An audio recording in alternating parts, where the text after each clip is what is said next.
పనులు ఇప్పిస్తానంటూ ప్రైవేటు కాంట్రాక్టర్ల నుంచి కోట్లలో వసూలు చేసి ఉడాయించిన కీసర మండల మిషన్ భగీరథ ఏఈ రాహుల్ ఎట్టకేలకు పోలీసులకు చిక్కాడు.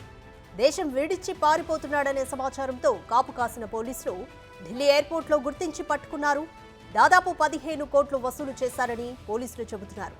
రాహుల్ను అరెస్టు చేయడంతో బాధితులంతా ఒక్కొక్కరిగా బయటకొస్తున్నారు. తమకు న్యాయం చేయాలంటూ కీసర పోలీసులను ఆశ్రయించారు.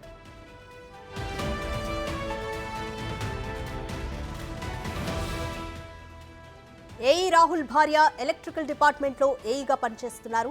తల్లిదండ్రులు కూడా ప్రభుత్వ ఉద్యోగులుగా విధులు నిర్వర్తిస్తున్నట్లు పోలీసులు చెప్పారు. రాహుల్ చేతిలో మోసపోయిన వారు చాలా మంది ఉన్నారని పోలీసులు అంటున్నారు.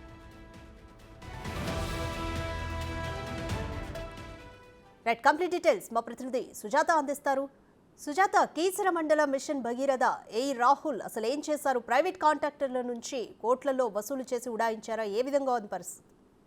గత బీఆర్ఎస్ ప్రభుత్వం ఎంతో ప్రతిష్టాత్మకంగా తీసుకున్నటువంటి మిషన్ భగీరథ పేరు మీద అటు ఏఈలు కావచ్చు వాళ్ళందరినీ కూడా ఏర్పాటు చేయడం జరిగింది. ఈ నేపథ్యంలోనే ఆ కాంట్రాక్ట్ పనులు ఏవైతే ఉంటాయో ఆ కాంట్రాక్ట్ పనులు వాళ్ళకి నచ్చిన వాళ్ళకి టెండర్స్ రూపంలో ఇస్తాము అని చెప్పేసి కోర్టులు దండుకున్నారన్న ఆరోపణలు అటు మంత్రుల మీద, ఆ ఎమ్మెల్యేల మీద, ఆఫీసర్ల మీద ఉన్నాయి. ఈ నేపథ్యంలోనే అటు గతంలో కీసరికి సంబంధించినటువంటి ఏఈగా పనిచేస్తున్నటువంటి రాహుల్ తను ఆన్లైన్ గేమ్స్ కి ఎక్కువగా అలవాటు పడి దాదాపు 15 కోట్ల వరకు కూడా అప్పు చేసినట్లు తెలుస్తుంది. ఈ నేపథ్యంలోనే ఆ అప్పును తీర్చాలన్న ఉద్దేశంతో ఆ కాంట్రాక్ట్ వర్క్స్ ఏవైతే ఉంటాయో ఆ కాంట్రాక్ట్ వర్క్స్ అన్ని కూడా తనకి నచ్చిన వాళ్ళకి ఇస్తాను, డబ్బులు ఇవ్వాలి అంటూ 15 కోట్ల రూపాయల వరకు వసూలు చేసినట్లుగా కూడా అయితే మాత్రము బాధితులు ఎవరైతే ఉన్నారో బాధితులు కీసరికి సంబంధించినటువంటి పోలీసులకు వచ్చి ఫిర్యాదు చేశారు. ఈ నేపథ్యంలోనే పూర్తి స్థాయిలో అసలు ఎవరెవరు ఎంత మొత్తంలో కాంట్రాక్ట్ పనుల మీద ఆ ఒప్పందం మీద ఇచ్చారు, ఎంత తిరిగి చెల్లించాలని అడిగారు. ఎందుకంటే కాంట్రాక్ట్ వర్క్స్ ఇస్తాను అని చెప్పేసి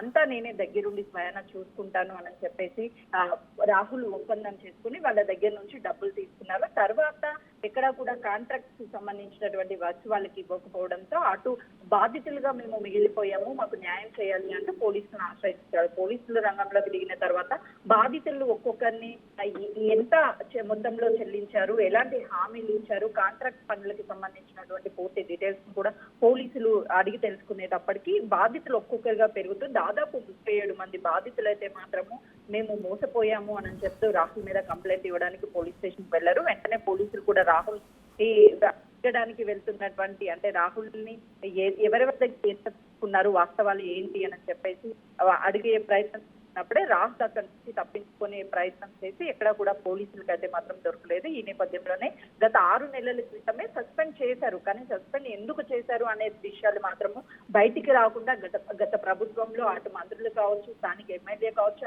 అదేవిధంగా అధికారులు ముఖ్యంగా ఎందుకు సస్పెండ్ చేశారు అనే విషయాన్ని బయటికి తెలియకుండా అయితే మాత్రము వాళ్ళు కేవలము సస్పెండ్ చేశారు అని చాలా గుట్టు చప్పుడు కాకుండా చూసినటువంటి పరిస్థితి ఉంది. తర్వాత బాధితుల సంఖ్య పెరగడంతో అయితే మాత్రము ఈ రాహుల్ చేసినటువంటి విషయాలన్నీ కూడా వెలుగులోకి వచ్చాయి. దీంతో పాటు అంటే రాహుల్ తో పాటు మరికొంత ఆఫీసర్లు కూడా ఉన్నట్టుగా కూడా గుర్తించారు. మరొక ఆఫీసర్ ని కూడా సస్పెండ్ చేసినట్టు తెలుస్తుంది. ఇంకా ఎవరైనా సరే ఇందులో భాగస్వాములు ఉన్నారా? ఇప్పుడు ప్రభుత్వము చాలా సీరియస్ గా ఉంది. గతంలో ఉన్నటువంటి అన్నిటి వాటి మీద లుకౌట్ నోటీసులు జారీ చేసిన తర్వాత వేరే దేశాలకు పారిపోతున్నటువంటి నేపథ్యంలోనే ఢిల్లీలో ఉన్నటువంటి అక్కడ పోలీసులు కూడా రాహుల్ ని పట్టుకోవడం, తర్వాత ఇక్కడికి తీసుకురావడం కూడా జరిగింది. Right, thank you Sujatha.